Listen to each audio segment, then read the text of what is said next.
베들레헴 구유에서 나사렛 회당에 서시기까지 30년, 그가 가시는 곳마다 그칠 줄 모르는 성스러운 기쁨이 솟아났고 요셉과 마리아에게는 더 없는 신부러움으로 넘쳤으리라. 때가 참에 이제 세상 죄를 지고 가는 어린 양같이 입을 열지 아니하시고 갈보리 언덕 붉은 자국을 남기시며 아리마테 사람의 무덤으로 내려가시리. 그러나 약속대로 사흘 만에 일어나시고 다시 옛 갈릴리로, 그리고 결국 감람산 위에 구름 타시고 올라가실 일을 아셨기 때문에 그 위에 이를 맡기기로 동역자를 부르셨다. 12 제자들 비록 볼품은 없어도 위로부터 능력을 새롭게 입히울 때까지 그들을 부르셨다. 함께 데리고 다니시며 가르치시고 본을 보여주셨다. 야고보, 베드로, 마태, 도마, 안드레, 순교의 제물이 되기까지 물러서지 않으셨다.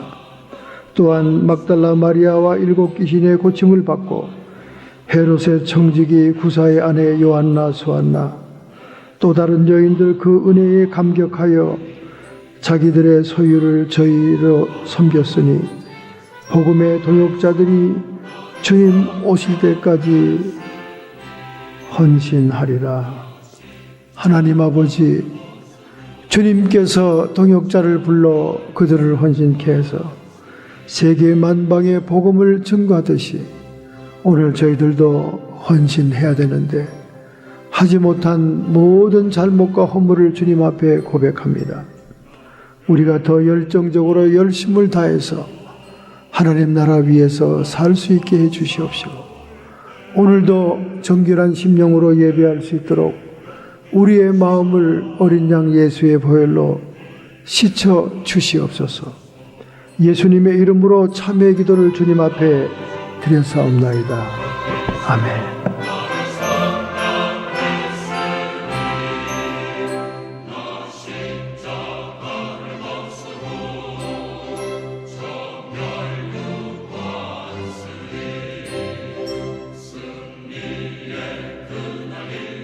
하나님의 말씀을 봉독하겠습니다. 구약성경 1035페이지입니다. 이사야 55장 6절부터 13절의 말씀 함께 통독으로 봉독하겠습니다. 너희는 여호와를 만날 만한 때에 찾으라. 가까이 계실 때에 그를 부르라. 악인은 그 길을 불의한 자는 그 생각을 버리고 여호와께로 돌아오라. 그리하면 그가 긍휼히 여기시리라. 우리 하나님께로 나오라. 그가 널리 용서하시리라. 여호와의 말씀에 내 생각은 너희 생각과 다르며 내 길은 너희 길과 달라서 하늘이 땅보다 높음같이 내 길은 너희 길보다 높으며 내 생각은 너희 생각보다 높으니라. 비와 눈이 하늘에서 내려서 다시 그리로 가지 않고 토지를 적시어 싹이 나게 하며 열매가 맺게 하여 파종하는 자에게 종자를 주며 먹는 자에게 양식을 줌과 같이 내 입에서 나가는 말도 헛되이 내게로 돌아오지 아니하고 나의 뜻을 이루며 나의 명하여 보낸 일에 형통하리라. 너희는 기쁨으로 나아가며 평안히 인도함을 받을 것이며 산들과 작은 산들이 너희 앞에서 노래를 바라고 들의 모든 나무가 손바닥을 칠 것이며 잣나무는 가시나무를 대신하여 나며 화석류는 진려를 대신하여 날 것이라. 이것이 여호와의 명예가 되며 영영한 표정이 되어 끊어지지 아니하리라 하시니라.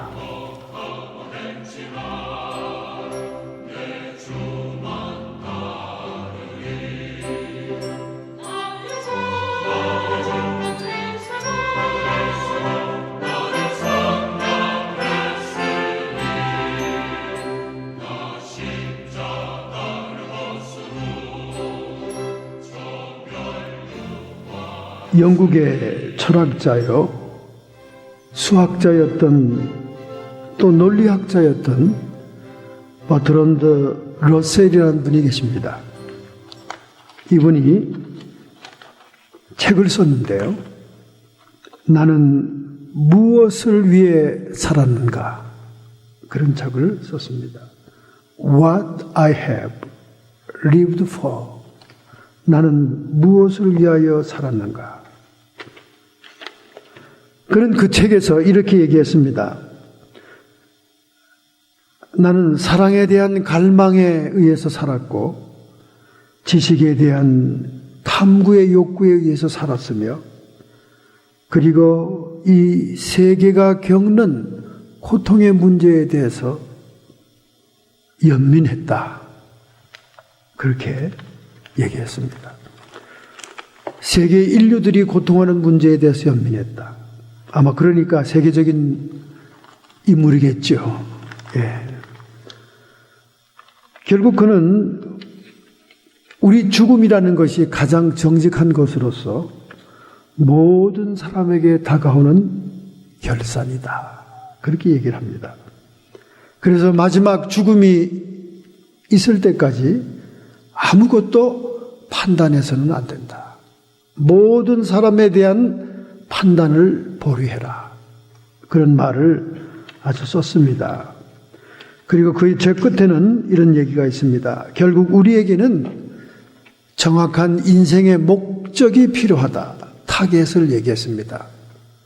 우리 쇼핑하러 가는 타겟이 아니고 인생의 목적, 타겟이 있어야 된다. 첫 번째 T예요. 두 번째 T는 어떠한 트랙을 걸어가야 할지, 어떠한 길을 가야 될지 그 길을 잘 정해야 된다. 그리고 세 번째는 tear, 눈물을 얘기했습니다. 우리 인생의 눈물을 기억해야 된다. 여러분, 눈물을 흘려보지 않고 빵을 먹지 않은 사람은 인생을 논하지 말라. 그런 얘기가 있지 않습니까? 우리의 인생에는 tear, 눈물이 있습니다. 오늘 아침에 교회로 오는 차 중에서 우리 사모가 어제 직장에서 자신의 동료가 쉬는 시간에 바깥에 카페 의자로 나가서 먼 산을 바라보며 한없이 우는 것을 등 뒤의 모습으로 보았다고 얘기했습니다. 한없이 내면에 억압된 극도의 슬픔이 소리 없이 짬을 내서 사람들을 등지고 먼 산을 바라보며 우는 모습을 봤다는 것입니다. 그래서 우리 둘 다 오는 차 안이 숙연하고 슬펐습니다. 여러분, 인생의 눈물의 때 위로가 되고 동료가 된다는 것은 쉽지가 않습니다. 저도 고난의 깊은 골짜기에서 눈물을 흘려봤는데요. 아무도 도움을 주지 않더라고요. 도움은커녕 기다렸다는 듯이 더 보태서 괴롭히더라고요. 억울한 소리를 듣는 것도 억울한데 거기다 더 보태요. 스토리를 더 멋지게 각색을 해. 그래가지고 본물이 트듯이 한꺼번에 몰려오는데 정말 이 세상에 어떤 인간이 위로가 없더라고요. 그리고 사람이 얼마나 악하다는 것을 그때 내가 느꼈습니다. 정말 저희 가까운 동료입니다. 제 동료라 그래야 목사들밖에 더 있습니까? 얼마나 명설교를 하는 분들입니까? 우는 자와 함께 울고 즐거워하는 자가 함께 즐거워하고 얼마나 설교가 기름에 구르는 구슬 같습니까? 그런데 바로 자기 옆에 있는 동료가 인생의 가장 비참한 괴로움을 당하고 있는데 거기다가 막 보태더라고요. 더 보태가지고 막 짓밟는 거예요. 더 보태가지고. 안간이 막 또 까더라고요. 그래서 제가 이래서 인간이 원죄가 있구나. 이래서 인간이 너무나 잔인하구나. 그런 생각을 해요. 지금까지도 그래요. 지금까지도.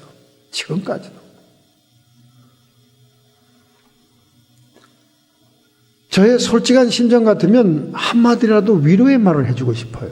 한마디라도 참 안 됐다고 입에 침을 안 발라도 그 빈말이라도 하고 싶어요. 그 빈말도 조차도 하는 사람이 없더라고요. 바로 그때가 가장 주님과 가까워진 때입니다. 도대체 사람을 통해서는 위로가 없으니까 눈 뜨면 고통이요, 눈 감으면 평안입니다. 그러니까 눈 감는 시간이 더 많았어요. 그래서 우리 인생에는 tear, 눈물이 있는 것입니다. 오늘 여러분에게도 분명히 인생의 목적이 있을 것입니다. 그리고 여러분이 지금까지 걸어온 길도 있었고 앞으로도 걸어가야 할 길 트랙이 있을 것입니다. 그러나 거기에는 눈물이 따르는 고통도 고난도 있을 것입니다. 특별히 우리 신앙생활 가운데는 눈물이 없다, 고난이 없었다, 그 덜 된 신앙이에요. 신앙이라고 할 수도 없습니다, 여러분. 정말 제가 고난을 겪어보고 거기에서 신앙을 찾아보니까 고난이 축복이란 말이 정말로 많은 물이구나. 내한테 고난이 없었더라면 내가 얼마나 신앙이 얕은 물가와 같이 철랑거리고 얼마나 그 수준이 미급하겠는가. 이런 반성이 들 정도로 우리의 인생에는 여러 가지 길이 있습니다. 오늘 본문의 말씀이 바로 여러분과 제가 가야 될 길에 대해서 우리 하나님이 말하고 있지 않습니까? 악인은 그 길을, 불의한 자는 그 생각을 버리고 여호와께로 돌아오라. 그리하면 그가 긍휼히 여기시리라. 우리가 때때로 연단과 고난에 처하게 되는 것은 지금까지 우리가 살아온 트랙을, 궤도를 바꿔보라는 주님의 사랑의 부릅니다. 우리를 긍휼히 여긴다는 거죠. 우리 하나님께로 나오라. 그가 널리 너를 용서하리라. 여호와의 말씀에 내 생각은 너희 생각과 다르며 내 길은 너희 길과 다르니라. 여러분, 하나님의 차원 높은 생각과 우리의 미급한 생각은 너무나 그 길이 다른 거예요. 우리처럼 하나님을 생각해서는 안 된다는 것입니다. 오늘 이러한 말씀이 기록된 55장 6절부터 13절의 말씀은 이사야 40장부터 55장까지 전개되었던 구원의 잔치로의 초청이라는 다윗의 언약의 성취를 얘기하고 있는 것입니다. 하나님께서는 시대마다 인물을 통해서 하나님의 약속을 주었습니다. 그 약속, 다윗의 언약, 하나님을 사랑하는 자, 하나님이 사랑하는 자라는 뜻인 다윗의 이름의 언약이 성취될 때 일어나는 구원의 역사에 대해서 얘기하고 있는 것입니다. 이것은 마치 마태복음 11장 28절에 수고하고 무거운 짐진 자들아 다 내게로 오라. 내가 너희를 쉬게 하리라 하신 예수님의 초청의 말씀 같은 그런 말씀이 구약적으로 기록이 되어 있는 것입니다.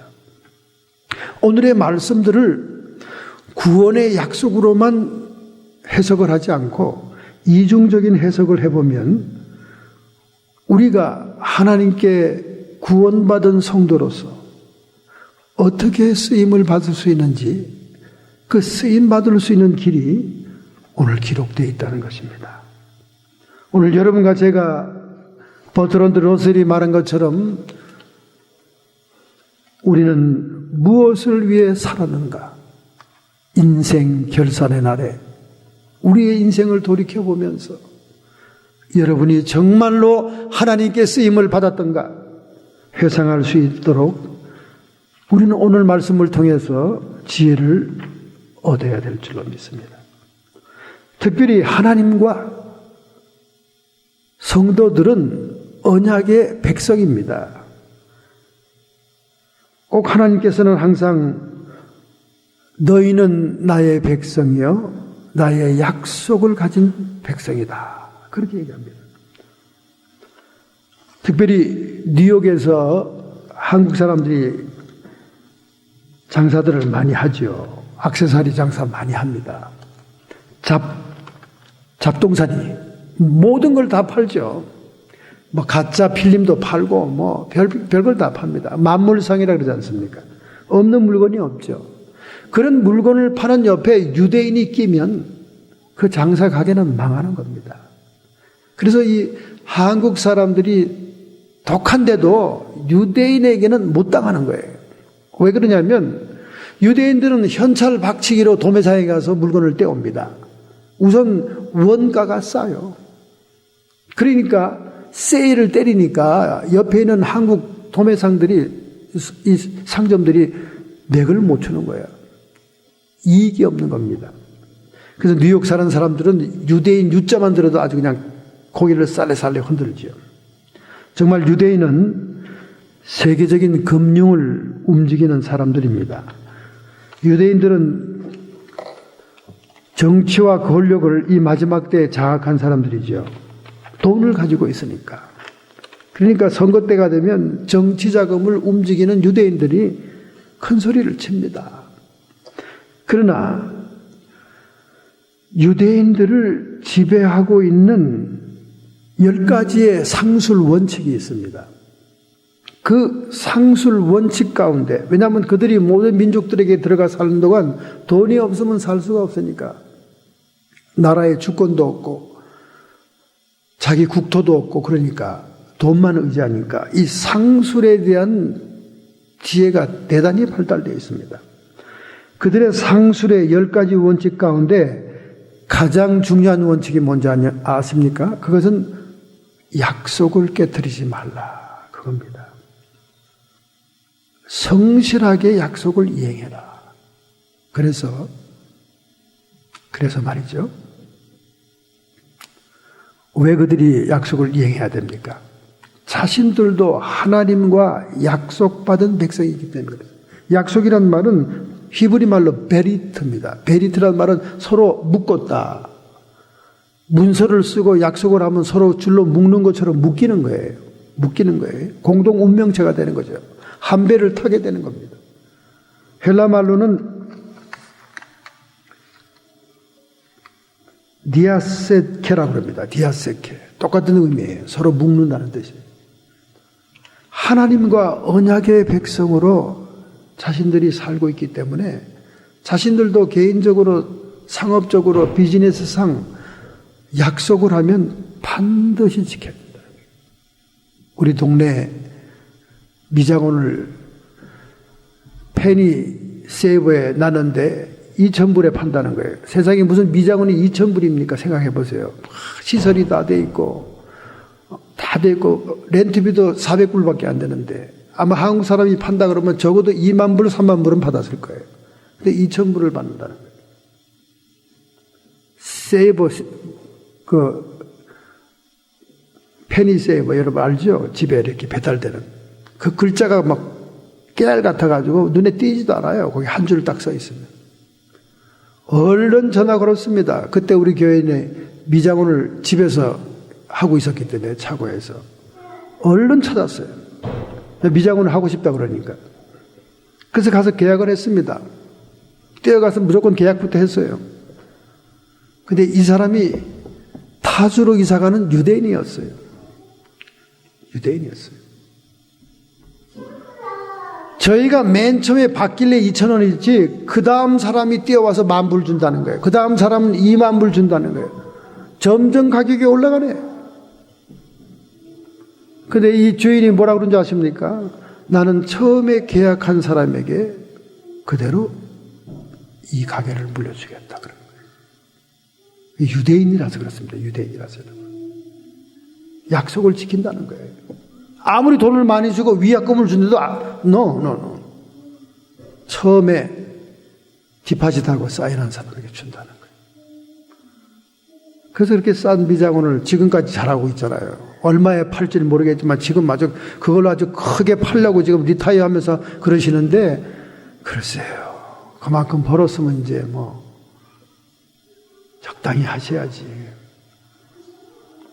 거기서 얼마나 돈을 많이 벌었던지 차를 타고 가다가 트렁크가 열려서 캐시가 막 후리웨로 날아갔다고 머리를 깎을 때마다 자랑하니까 귀에 제가 세뇌가 돼가지고 지금 여러분에게 얘기할 수밖에 없네요. 텍스 안 낸 돈들이 그냥 공중으로 확 날아갔다는 거죠. 유대인들은 약속을 지킵니다. 손해를 보더라도. 그렇기 때문에 2000년 만에 민족이 다시 자기의 고토로 돌아올 수 있었던 거예요. 하나님의 언약의 약속도 있지만은 자신들도 하나님의 언약에 의해서 복받은 민족이기 때문에 눈앞의 이해관계로 자기가 손해보고 이익이 있다고 약속을 밥 먹듯이 어기는 그런 민족이 아닙니다. 그러니까 금융권을 잡았죠. 그러니까 신용 점수를 만들고 신용을 중시해서 세계의 금융을 장악하지 않았습니까? 바로 그런 언약이 오늘 본문의 말씀에 기록됐다는 거지. 그러므로 첫째로 우리가 하나님께 쓰임받는 성도로서 얻을 지혜는 8, 9절에 있습니다. 8, 9절의 말씀 한번 보겠습니다. 여호와의 말씀에 내 생각은 너희 생각과 다르며 내 길은 너희 길과 달라서 하늘이 땅보다 높음같이 내 길은 너희 길보다 높으며 내 생각은 너희 생각보다 높으니라. 이 말은 여러분, 하나님과 우리를 비교해서 안 됩니다. 내 카테고리, 내 프레임 속에 하나님을 집어넣어서도 안 됩니다. 내 상자 속에 하나님을 넣으려고 해서는 안 돼요. 왜냐하면 하나님은 우리보다는 훨씬 높아요. 그리고 훨씬 생각이 다릅니다. 저는 수많은 사람들의 기도 응답을 옆에서 중보해서 받아주었는데 기도 응답이 자기가 요구한 대로 왁구에 짠 대로 안 오면요, 저도 보람이 없게 되더라고요. 응답을 안 받은 걸로 취급하더라고 사람들이. 아니 목사님이 옆에서 그렇게 중보기도를 해줘서 받았으면 받았다고 아멘 할렐루야 하나님께 영광 돌리고 목사님께도 감사합니다 이래야 되는데, 자기 생각대로 자기 계획대로 자기가 플랜을 세운 스케줄대로 응답이 안 오면 다른 응답 안 받았다는 거예요. 저는 그런 성도들을 수없이 만나봤습니다. 그것은 한마디로 교만하기 때문에 그래요. 교만하기 때문에 그렇습니다. 하나님을 자기 수준에다 놓는 거예요. 하나님을 자기의 상자에다 집어넣으려고 그러는 거예요.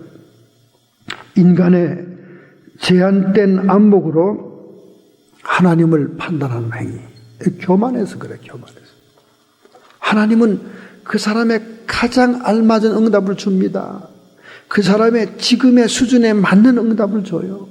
어린아이들이 시카를 달라고 막 저런다고 시카를 사주는 부모가 어디 있습니까? 장난감, 고무칼 이런 거 사주지. 장난감. 그 수준에 맞고 그 시기에 맞는 선물을 준다고 말해요. 근데 그걸 받으면 응답 안 받았다는 거예요. 응답 받았다. 그러므로 우리가 하나님께 쓰임 받으려면요, 예측하지 말고 하나님을 기대해야 됩니다. 할렐루야. 우리 지난 금요일 날 제가 성경을 인용했죠. 여호와를 기뻐하라. 그래야면 내 마음의 소원을 이루리라. 시편 37편에 있는 말씀을 인용했습니다. 그리고 뭐라고 그랬습니까? 그 밑에 여호와를 기대하는 자들은 땅을 차지하리로다. 인간의 수단 방법을 통해서 기대하는 것이 아니라 어린아이와 같이 순전한 마음으로 예측하지 말고 하나님께 기대할 때 하나님은 그 기대에 은혜를 부어주신다는 거예요. 할렐루야. 여러분에게 이런 순전한 마음이 있어야 됩니다. 그래야 응답이 부어져요.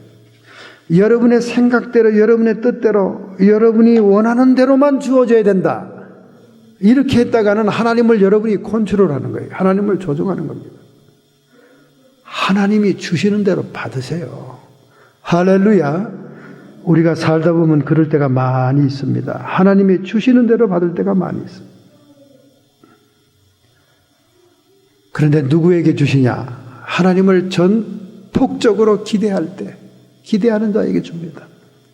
기독교의 인명사전의 편집자인 윌리엄 피저씨가 중서부에 있는 어느 미국의 교회에 설교하러 갔다가 그날 그 예배당에서 은퇴한 선교사 한 분을 만납니다. 이분은 습관적으로 사람들의 이야기를 듣고 싶어해요. 왜냐하면 인명사전을 만드는 사람이니까 한 사람이라도 그 업적을 널리 알려주기를 원하는 사람이에요. 그래서 마치 보물을 발견한 것처럼 선교사 집에 찾아갑니다. 은퇴한 선교사 집에. 그리고 계속 질문하죠. 기자처럼. 선교사님 어디서 선교하셨습니까? 그 선교 현장에서는 어떤 일이 일어났습니까? 그리고 리타이어하기 전까지 어떠한 업적이 있습니까? 이렇게 계속적으로 신문기자처럼 물어보는데도 불구하고 이 선교사님은 선교 현장에 대한 얘기는 한마디도 하지 않습니다. 그리고 계속해서 자기 아들 헨리 얘기만 합니다.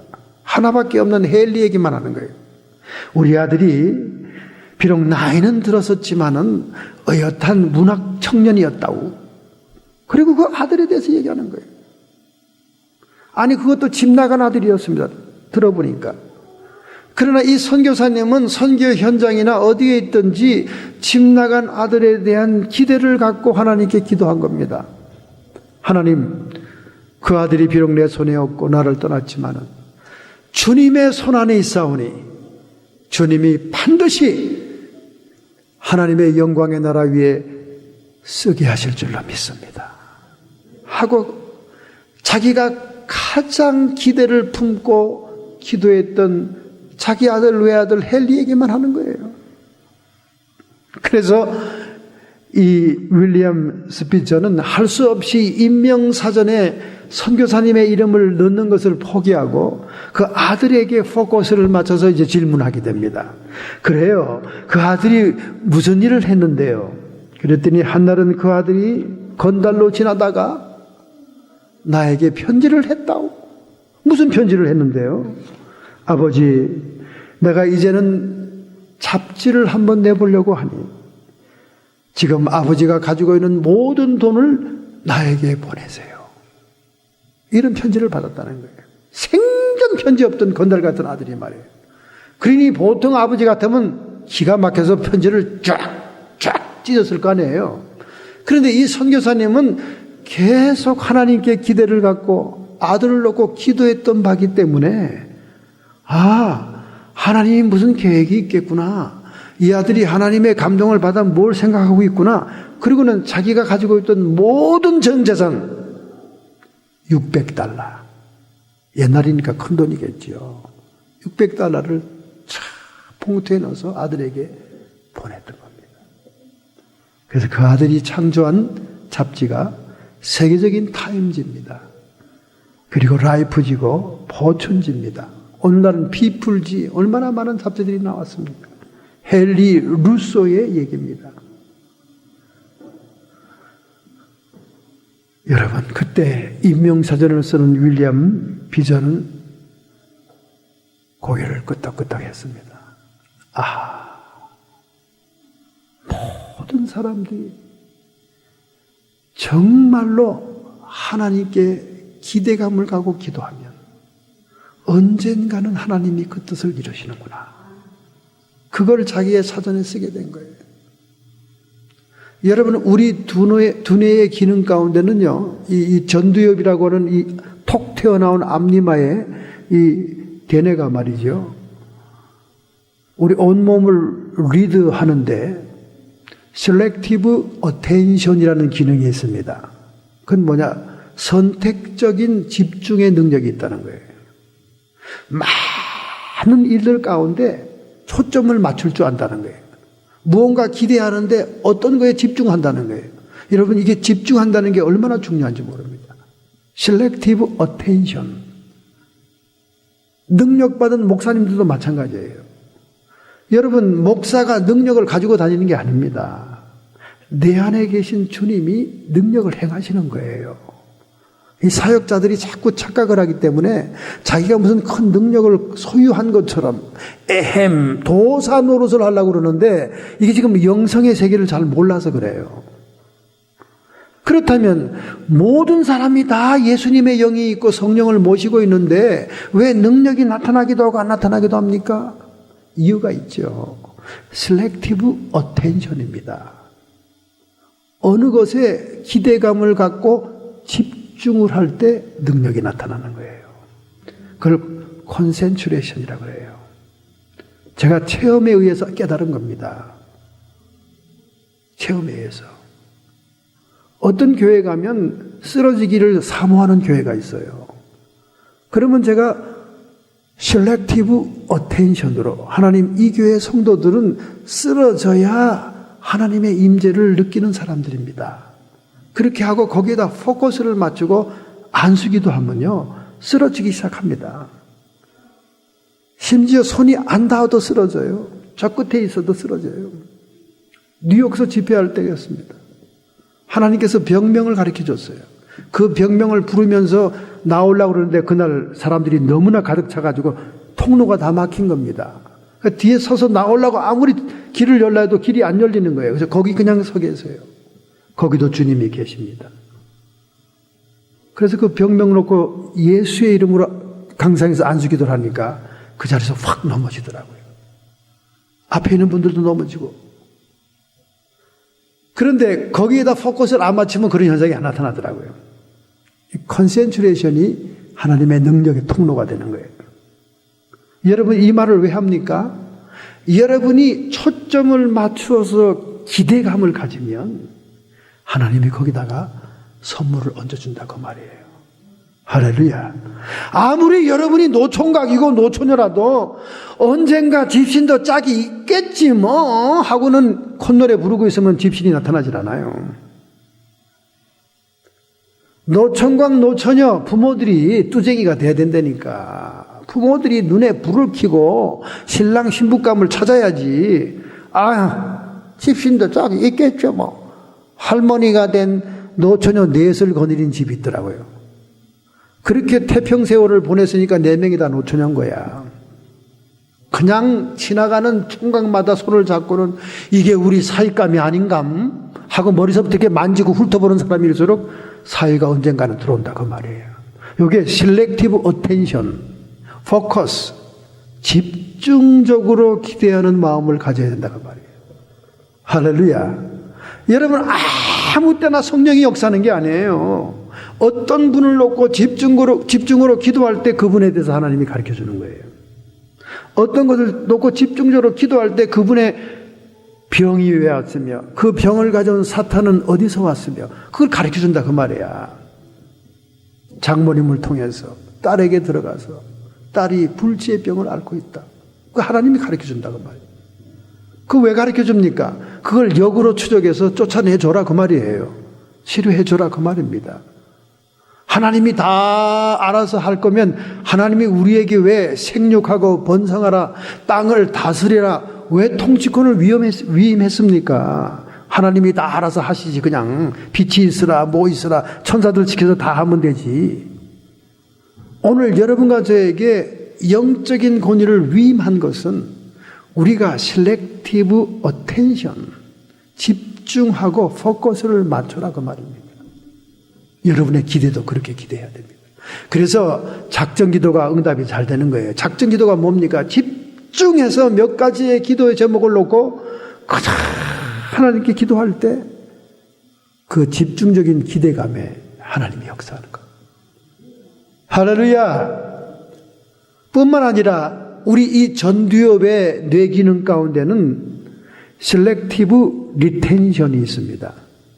그것을 계속적으로 유지해 나가는 기능이 있어요. 유지해 나가는 기능. 여러분이 어떤 하나의 초점을 맞춰 기대하거나 그것을 계속 키핑하면 그게 그냥 또 유지가 돼 나간다 그 말이에요. 계속해서 어텐션 한다 그 말입니다. 그런 기능이 우리 전두엽에 있다는 거예요. 오늘 여러분과 제가 우리 하나님께 쓰임받기 원해서는 잡화점, 잡화가게를 차리면 안 됩니다. 백화점을 차리면 안 돼요. 오늘 여러분이 정말 이 순간에 하나님으로부터 응답받기를 원하는 것이 있다면 거기에 기대를 집중하시기 바랍니다.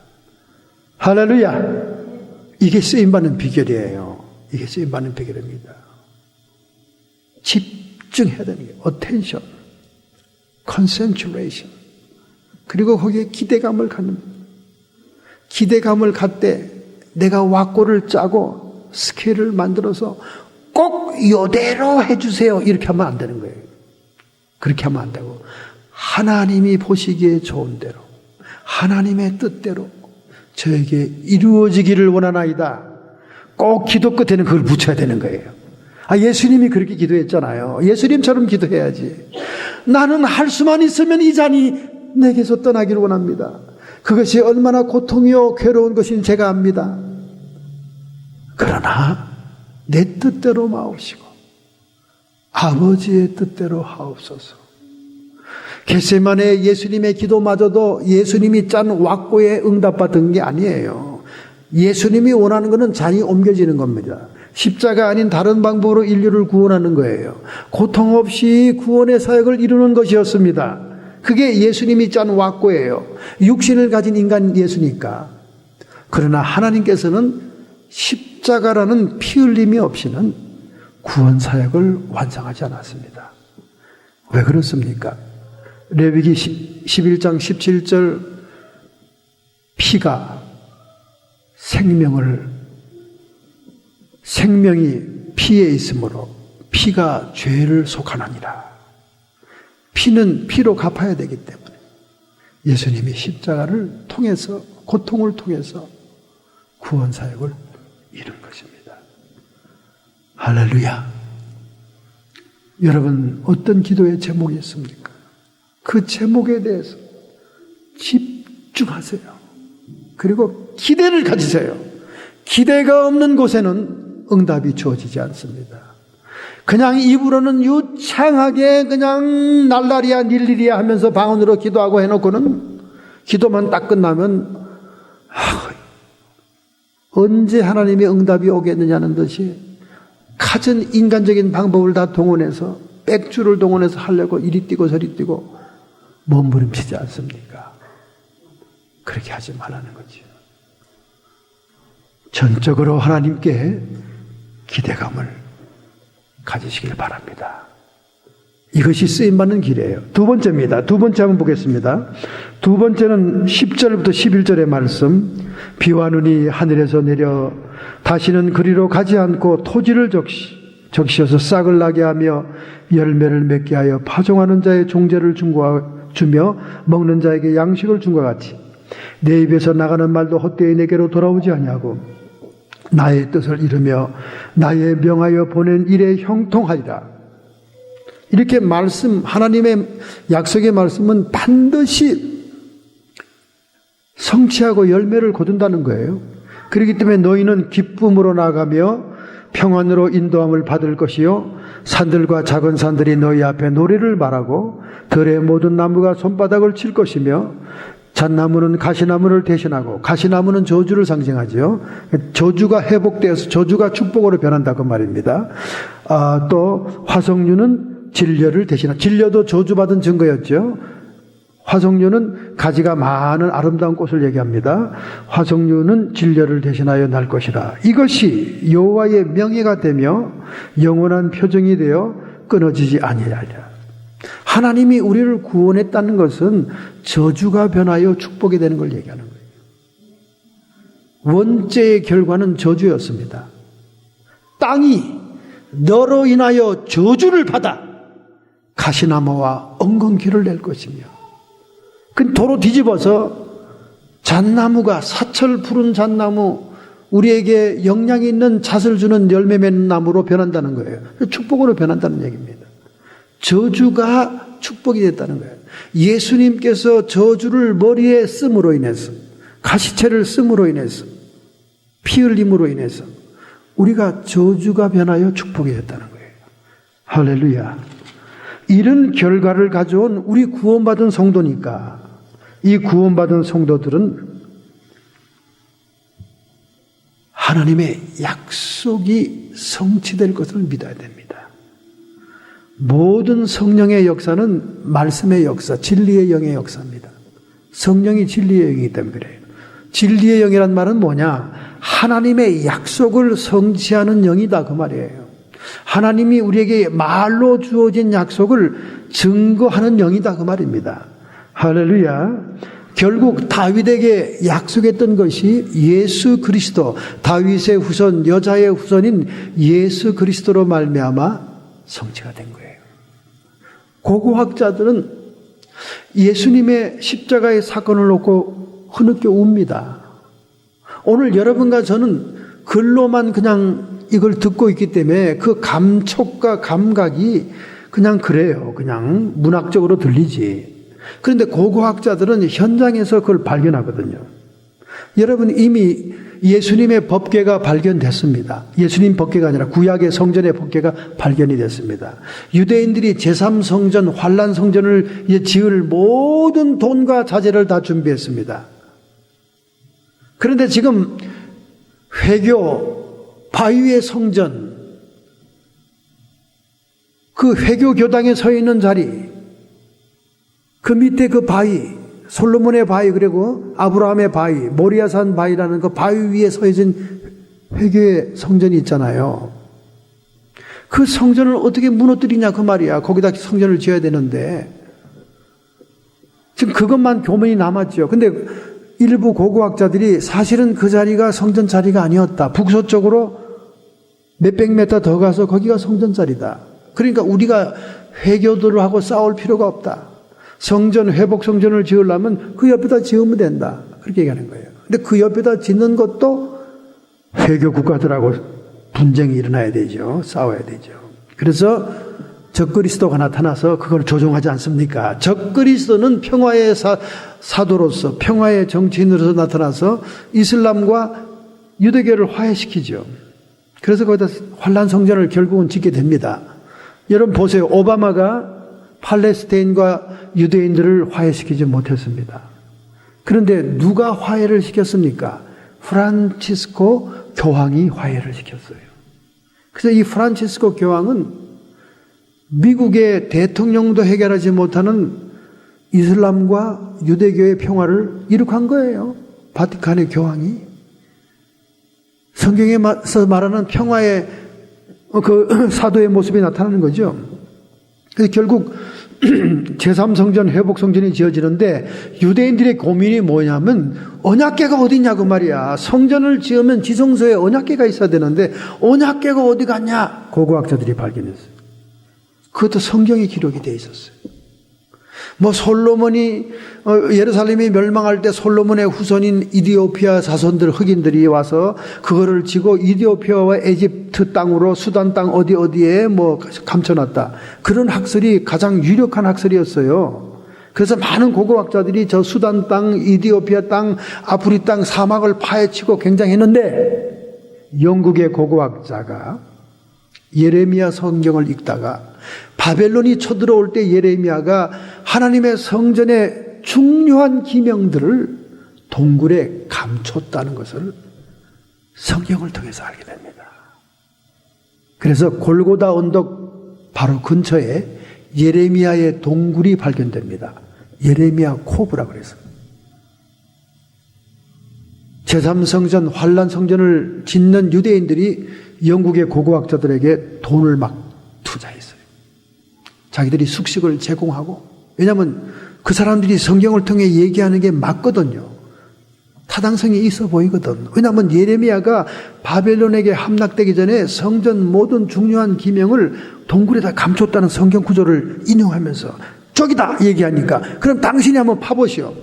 그 들어간 거예요. 들어갔더니 거기에 언약궤가 있는 거예요. 고고학자가 땅도 아니까 4명의 건장한 청년이 거기를 지키고 있더라는 거야. 당신들이 누구냐고 그랬더니 우리는 엔젤이다 그러더라는 거예요. 많은 사람들이 10개의 돌판을 보고 싶어 합니다. 그랬더니 거기 법궤에서 10개의 돌판을 꺼내서 동굴의 선반에다 얹어주더라는 거예요. 근데 지금은 개봉의 때가 아니다 그러는 거예요.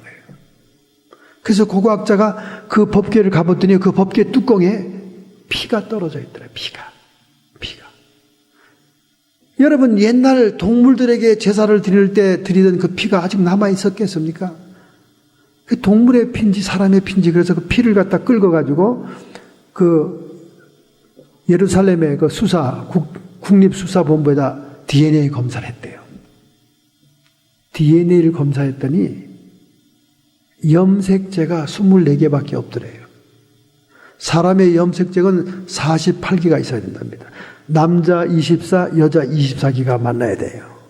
근데 그 피는 분명히 사람의 피인데 염색체가 24개밖에 없고 다만 Y 염색체만 어디서 왔는지 왔더라는 거예요. 누구의 피입니까, 여러분? 예수님 피죠. 아니 도대체 이 동굴 속에 어떻게 예수님 피가 묻혀졌을까? 그래서 고고학자가 이렇게 봤더니 말이죠. 바위로 틈이 났더래요. 틈이.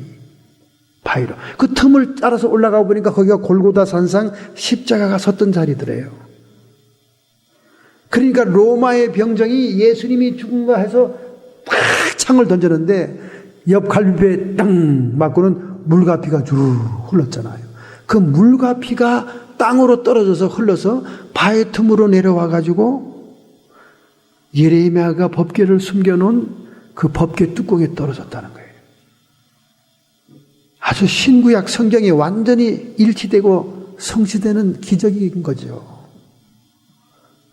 예레미야가 그 동굴 속에 법궤를 감춰놓은 것도 기적적이지만은 그 법궤 뚜껑 위로 바위 틈이 나가지고 골고다 산상에 예수님의 피, 물과 피가 떨어져서 그 틈새로 떨어져서 법궤 위에 떨어졌다는 거예요. 그러니까 예수님이 그 말을 할 수 있었던 거예요. I am finished. 테테로스타이. 내가 다 이루었느니라. 예전에는 짐승의 피를 잡아 법궤 위에 템포러리로 피를 던졌지만은 이제 예수님의 온전한 피로 법궤 위를 적셨기 때문에 다 이루었다 그 말이에요. 구원을 완성했다 그 말이에요. 할렐루야. 놀랍고 기쁜 소식입니다. 드디어 하나님의 법궤를 찾았고 하나님의 법궤를 찾은 것만이 기쁜 것이 아니라 법궤 위에 짐승의 피를 대신해서 정말 예수님의 피가 떨어져 있었더라는 거예요. 그 피는 짐승의 피가 아니었고 인간의 피인데 인간의 피로서 도저히 이해할 수 없는 염색체가 24개밖에 없더라는 거예요.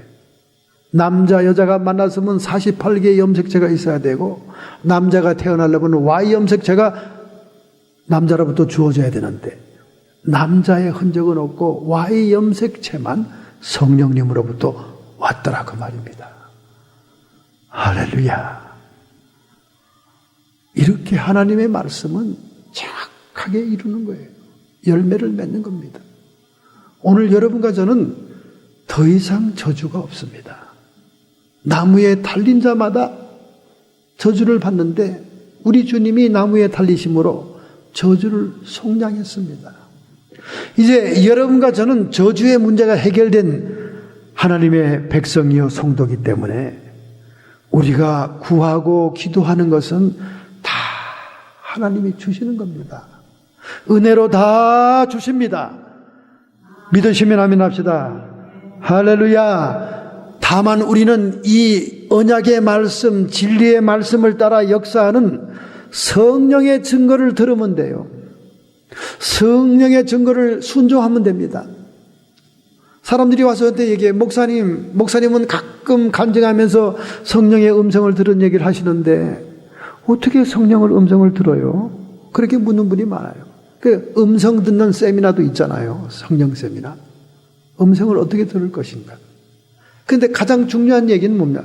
모든 예수 믿고 구원받은 사람은 이미 성령이 우리 안에 와 계시기 때문에 음성을 항시 들을 수 있습니다.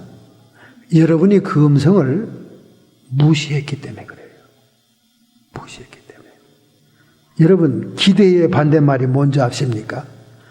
기대의 반대말은 무시입니다. 무시. 오늘날 가정의 갈등, 교회의 갈등, 직장의 갈등, 사회의 갈등이 왜 일어납니까? 사람을 무시해서 그래요. 무시해서 갈등이 일어나는 거예요. 오늘 여러분과 저에게 만약에 성령의 음성이 안 들린다면 왜 그럴까요? 성령에 대한 기대가 없고 무시했기 때문에 그래요. 무시했기 때문에. 무시해서 모든 싸움이 일어나는 거예요. 영화 아마데우스라고 하는 모차르트의 일생을 그린 영화를 여러분 봤을 겁니다. 거기에 보면 모차르트의 선배이자 정적인 살리에르가 나옵니다. 아주 음산하고 기분 나쁘게 생긴 사람이 있어요. 이 살리에르는 모차르트가 솔직히 정직히 자기보다 너무 재능을 타고난 거예요. 그래서 그런 재능을 준 하나님을 원망하다 보니까 십자가를 막 뽀갭니다. 그리고 자신보다 더 천재적인 작곡을 하는 모차르트를 시기 질투해서 평생토록 모차르트가 죽을 때까지 괴롭힙니다. 아마 모차르트가 일찍 죽은 것은 이 살리에르의 스트레스 때문에 그랬을 거예요. 그렇게 사람을 괴롭혀요. 막 열등감에서 그를 무시하기 시작하는 거예요. 무시받지 않아야 될 사람이 무시를 당하는 겁니다. 살리에르에 의해서. 오늘 여러분에게 와 계신 성령님, 성령님은 끊임없이 여러분의 질문에 답하기를 원합니다. 여러분을 통해서 나타나기를 원합니다. 여러분이 손과 발이 돼주기를 원합니다. 그렇기 때문에 성령의 증거가 있고 성령의 감동이 있고 성령이 인도한다고 생각한다면 여러분이 즉각 순종하면 순종할수록 여러분은 성령의 음성을 예리하게 듣게 됩니다. 무시하면 무시할수록 여러분의 인간적인 생각밖에 안 나고 자아의식만 자라게 되고 하나님의 음성은 사라지게 되는 거예요. 여러분, 세상에서 가장 중요한 약속, 중요한 말씀은 성경의 말씀밖에 없습니다. 그렇기 때문에 성령의 말씀 약속에 의해서 우리에게 주어지는 성령의 증거, 성령의 음성에 여러분이 순종을 한다면 하나님은 끊임없이 여러분에게 감동을 주실 것입니다. 여러분에게 일을 시킬 거예요. 여러분이 말을 잘 들으니까. 사무엘이 좌우를 구분하지 못할 정도로 어린 나이에 성전에서 하나님의 음성을 듣지 않습니까? 그 말은 무슨 얘기입니까, 여러분? 그 시대에, 그 이스라엘의 그 영적인 백성들, 하나님의 백성으로 일컬림을 받는 그들이 하나님의 음성을 들을 자가 없다는 거예요. 심지어 엘리 제사장까지도 하나님의 음성 듣기에는 너무나 영적으로 타락했다는 거예요. 오죽 답답하면 하나님이 어린아이에게 음성을 발했겠습니까? 하나님께서는 오늘날도 여러분을 통해서 역사하기 원하는 거예요. 여러분이 손과 발이 돼주기를 원하는 겁니다. 그래서 우리가 쓰임받기를 원한다면 순종을 해야 됩니다. 할렐루야. 여러분에게 손해가 돼도 순종하세요. 여러분에게 불리한 일이라도 순종하세요. 처음에는 하나님이 양심을 통해서 여러분에게 음성을 들려줍니다. 그러다가 점점 여러분의 마음속에 음성이 차지하는 비중이 커져요. 비중이 커집니다. 마음이라고 하는 이 플레이스 자리는 우리 인간의 육과 영과 감정을 연결하는 중심 센터입니다. 이 마음이 세상 욕심과 세상 사욕과 정욕으로 내 삶의 이익을 추구하는 것으로 가득 차 있으면 불리한 하나님의 성령의 음성은 무시하게 되는 거예요. 버리게 되는 거예요. 그러나 도리어 하나님, 제가 성령의 손과 발이 되드리겠습니다. 그렇게 자신을 내놓고 희생하려는 마음이 있을 때 하나님은 끊임없이 여러분에게 감동을 주시고 말씀을 주시고 음성을 주셔서 여러분의 순종을 통해서 역사하게 되는 것입니다. 할렐루야. 텍사스에 횡재한 사람이 있습니다. 한 노인이에요. 이 노인이 가정부로 있었던 집은 텍사스의 석유 재벌집이었습니다. 그런데 이 석유 재벌은 노년의 외로운 죽음을 합니다. 그에게 있었던 외아들 하나가 청년 때 집을 나가서 소식이 두절됐어요. 죽었는지 살았는지 소식이 없습니다. 그래서 이 노인은 너무나 많은 재산을 낳고는 안타깝게 숨을 거두고 말았습니다. 그래서 국가로 다 환수되는 거 알죠, 여러분? 국가로 다 넘어갔어요. 국가에서 경매를 붙였습니다. 고가 앤틱들, 미술품들 막 팔려나갔죠. 막 팔려나갔어요. 근데 가장 인기 없는 액자 하나가 남아있는데 그 요만한 액자였습니다. 그러면 액자 누가 가지고 가려고 경매에 손 들겠습니까? 근데 할머니가 우연히 그 경매장에 왔다가 보니까 그 액자를 가져갈 사람이 아무도 없는데 보니까 자기가 전맥에서 키운 그 외아들의 사진이 퇴색된 채 있는 그런 그 초라한 액자였어요. 손을 들었습니다. 내가 보관하겠다고. 지금도 그 아이는 내 자식 같습니다. 특별히 우리 주인께서는 자기의 생명보다 아꼈던 자식입니다.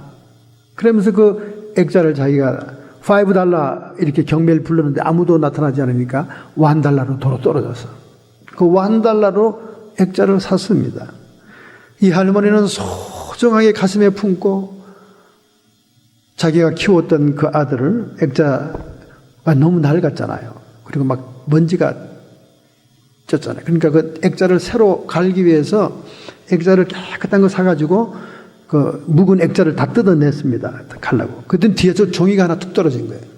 종이를 딱 보니까 그 할아버지의 친필로 유언장이 기록되어 있었습니다.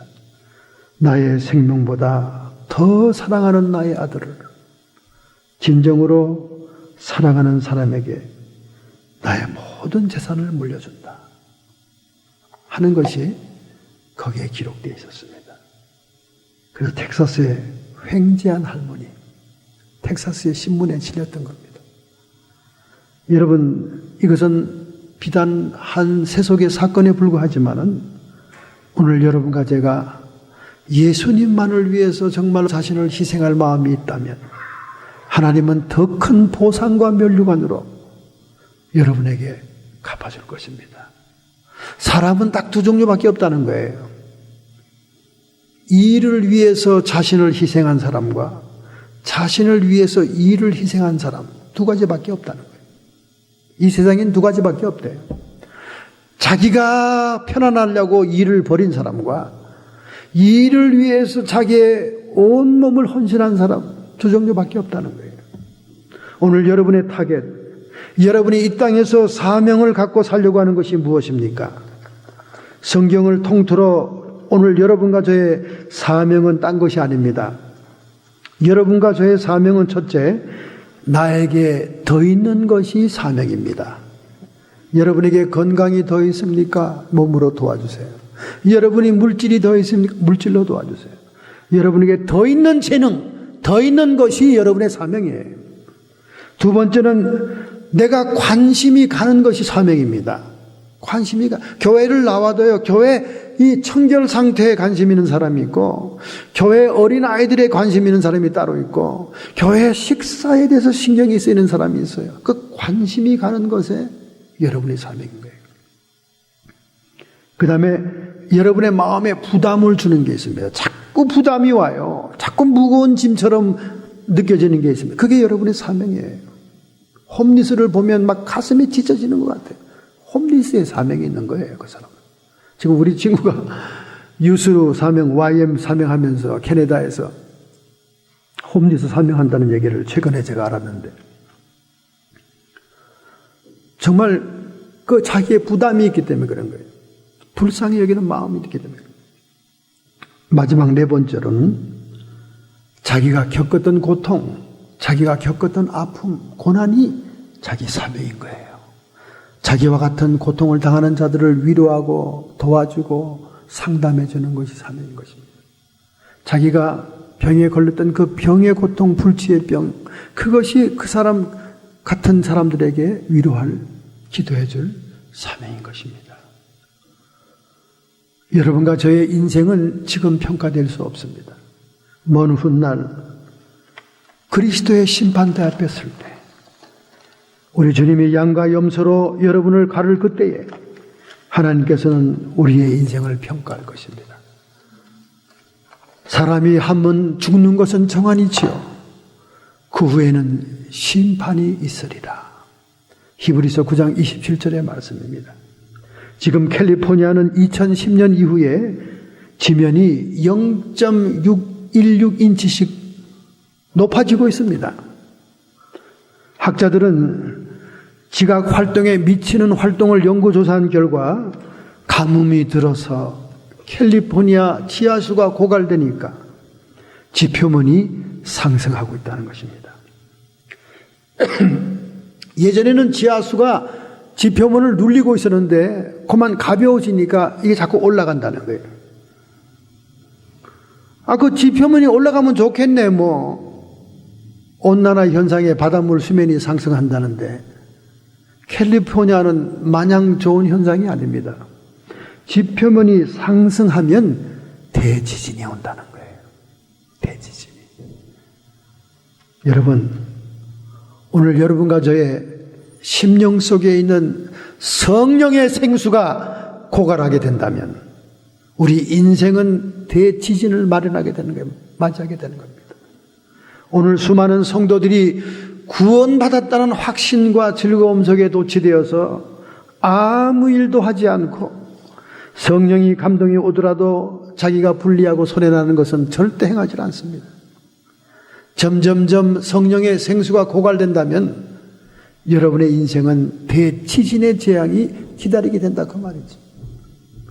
우리의 인생 더 큰 고난이 오기 전에, 더 큰 연단이 오기 전에 하나님의 부드러운 음성에 순종하고 성령의 증거에 손과 발이 되는 남은 인생이 되기를 축원합니다. 이렇게 살기로 결심한다면 여러분의 가슴에 손을 얹기 바랍니다. 여러분의 육체와 정신의 병에 손을 얹기 바랍니다. 여러분의 간절한 기도의 제목에 기대에 초점을 맞추길 바랍니다.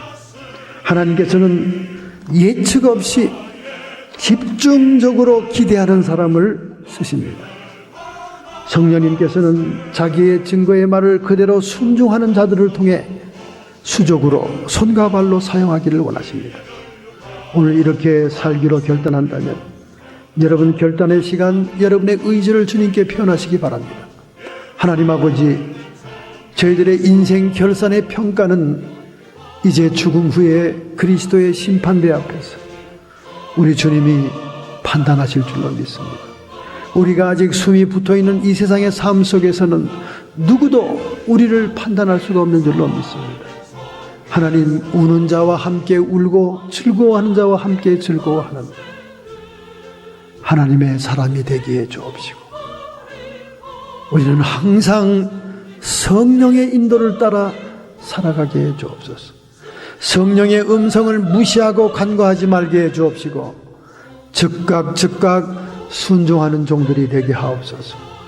이렇게 결단하고 결심하는 성도들을 주님 저주에서 축복으로, 절망에서 소망으로, 질병에서 치유로 바꿔주심을 믿습니다.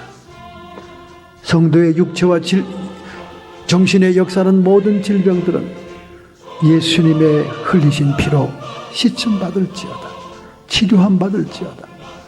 우리를 해방하고 우리에게 괴롭힘을 가져오는 모든 사탄의 세력들아, 예수님의 이름 권세로 명하노니 일곱 길로 쫓김 받을지어다. 우리 주님께서 십자가에 달리시고 희생함으로 너희들을 정복했느니라. 하나님, 우리의 마음속에는 항상 주의 음성이 들리며 성령의 증거를 받는 순종하는 자가 되게 해 주옵소서. 이렇게 할 때 하나님의 통치와 주권이 우리의 주변에 하나님 나라가 확장되는 하나님의 영적 위임의 사건이 성취될 줄로 믿습니다. 주님, 영광 받아 주시옵소서. 예수님의 이름으로 감사하며 축복하며 기도하옵나이다.